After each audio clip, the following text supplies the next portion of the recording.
Well, back now to the asylum seeker policy, and the political point scoring continues in Parliament tonight. It's time now for another episode of Stop the Votes! In this week's showdown, Prime Minister Julia Gillard... I'm open to whatever will get this done. ...and Opposition Leader Tony Abbott have both agreed to support most of the recommendations released yesterday in the report of the expert panel on asylum seekers. That's a first-round point to both Julia and Tony for actually agreeing on something. Over about 160 pages, the report suggests reopening offshore processing centres at both Nauru and Papua New Guinea's Manus Island. That's 2 points to Tony, who has always pushed for a Pacific solution. Nauru's facilities will need to be built, but once established will accommodate 1,500 asylum seekers at a cost of between $1.2 and $1.4 billion. By contrast, Papua New Guinea's facility will hold 600 refugees for about $900 million. The report said the government's Malaysia solution would also work with a little elbow grease at a cost of about $80 million, but Tony has refused to support it. That's a point to Julia and a deduction of 1 point for Tony for failing to play fair, leaving scores tied in the final round.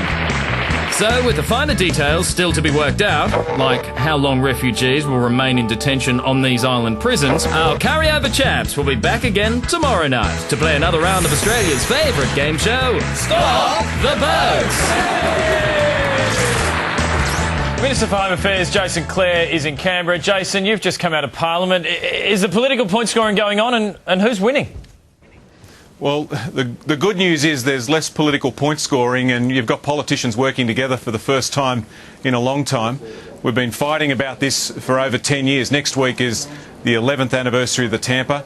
People are sick of us fighting. The good news is the politicians have stopped fighting, and we're going to vote on legislation over the course of the next few days. Jason, is it slightly embarrassing that it took an expert panel of just 3 people to come up to this point where you have finally stopped fighting, and not the politicians that we all voted for to deal with these exact situations? No, that's a good point. I think people are sick of politicians fighting about this.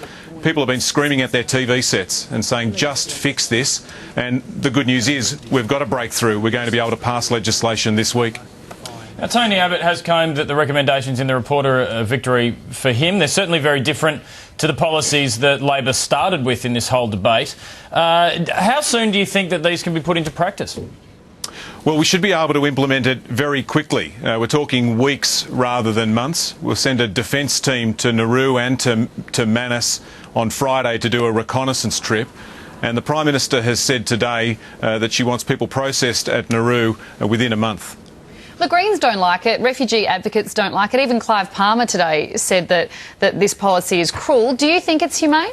I think it is humane. This is about stopping people from dying. This is designed to stop people drowning at sea.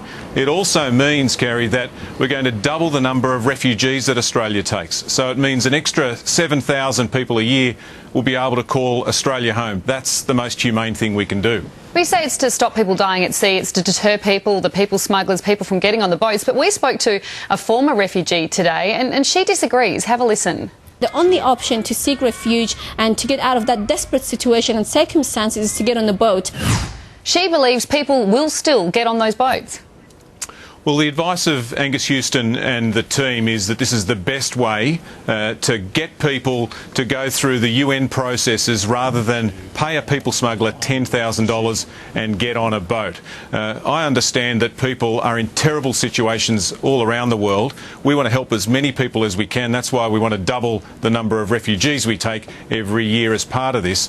But what we don't want is people drowning. We're going to want to hope that this deterrent works very quickly, mate, because I've done some maths. $2 billion to house or to detain 2,000 refugees. We've had almost 8,000 turn up this year already. I mean, it's going to get very full very quick, isn't it? Well, that's why this needs to be implemented as a package of measures. You're right, I think people smugglers are going to try this on, Dave. They'll tell people just keep coming. It's important that we implement this as quickly as we possibly can, and that's why the Prime Minister said that the first people will be processed in Nauru within a month. Well, Jason, we appreciate your time and appreciate your candour. Thanks, guys. Cheers. All right, don't go anywhere. We'll be back in a tick.